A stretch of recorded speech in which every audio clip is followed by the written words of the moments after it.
कहानी सच्ची मित्रता। गांव में एक 12 साल का लड़का आर्यन रहता था। वह पढ़ाई में तेज और दोस्तों में लोकप्रिय था। उसकी एक विशेष दोस्ती थी सिया से, जो उसके पड़ोस में रहती थी। सिया बहुत समझदार और बुद्धिमान थी और दोनों की दोस्ती गांव के दूसरे बच्चों के लिए मिसाल बन गई थी। एक दिन गांव में एक नया लड़का विक्रांत आया। वह शहर से था और नए माहौल में घुलने मिलने में कठिनाई महसूस कर रहा था। आर्यन और सिया ने उसे अपने साथ खेल में शामिल किया। शुरुआत में विक्रांत संकोच में था, लेकिन धीरे धीरे उसने आर्यन और सिया की दोस्ती का असर देखा और वह भी उनमें शामिल हो गया। आर्यन और सिया ने विक्रांत को अपने खेलों में शामिल किया। तीनों ने मिलकर खेलना शुरू किया और विक्रांत की मुस्कान वापस लौटने लगी। तीनों का समय हंसी मजाक में बीतने लगा। विक्रांत ने आर्यन और सिया को अपने शहरी जीवन के बारे में बताया, जिससे उनकी दोस्ती और मजबूत हुई। एक दिन गांव में एक बड़ा खेल प्रतियोगिता आयोजित हुआ। आर्यन ने सोचा कि वह और विक्रांत मिलकर क्रिकेट में भाग लेंगे, लेकिन सिया ने कहा, हमें सही तरीके से अभ्यास करना होगा। उन्होंने कई दिन तक अभ्यास किया। प्रतियोगिता के दिन आर्यन और विक्रांत ने पूरी मेहनत की, लेकिन मैच हार गए। आर्यन निराश हुआ, लेकिन सिया ने उसे समझाया, जीत और हार दोनों जीवन का हिस्सा हैं। महत्वपूर्ण है कि हमने साथ में खेला और कोशिश की। कुछ समय बाद विक्रांत ने गांव में एक समस्या देखी। गांव के बच्चे अक्सर पढ़ाई में कमजोर थे। विक्रांत ने आर्यन और सिया से कहा, हमें कुछ करना चाहिए।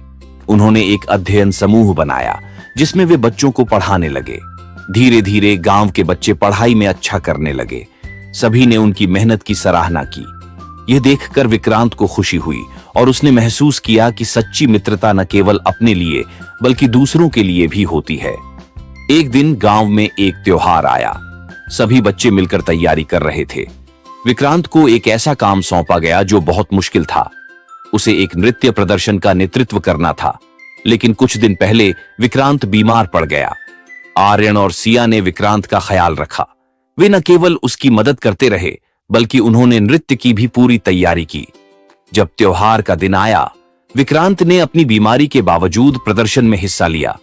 उन्होंने तीनों ने मिलकर शानदार प्रदर्शन किया और सबने उनकी सराहना की। इस अनुभव ने विक्रांत को सिखाया कि सच्ची मित्रता में एक दूसरे का सहारा देना कितना महत्वपूर्ण है। आर्यन और सिया ने उसे प्रेरित किया कि कठिनाइयों का सामना कैसे करना है। जैसे जैसे समय बीतता गया, आर्यन, सिया और विक्रांत ने मिलकर कई नई गतिविधियों की योजना बनाई। उन्होंने खेलों में भाग लिया, नाटक किए और समाज सेवा की। उनकी मित्रता और मजबूत हो गई थी। कुछ साल बाद जब सभी बड़े हो गए, आर्यन ने फैसला किया कि वह अपने गांव में एक स्कूल खोलेगा। सिया और विक्रांत ने उसका साथ देने का वादा किया। तीनों ने मिलकर एक नई शुरुआत की। वे समझ गए थे कि सच्ची मित्रता केवल साथ रहने में नहीं, बल्कि एक दूसरे का सहारा बनने में है।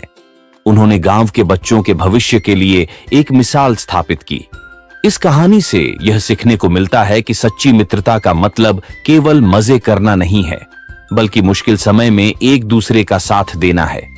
मित्रता में सहानुभूति, समझ और एक दूसरे की मदद की भावना होती है, जो जीवन को और भी खूबसूरत बनाती है।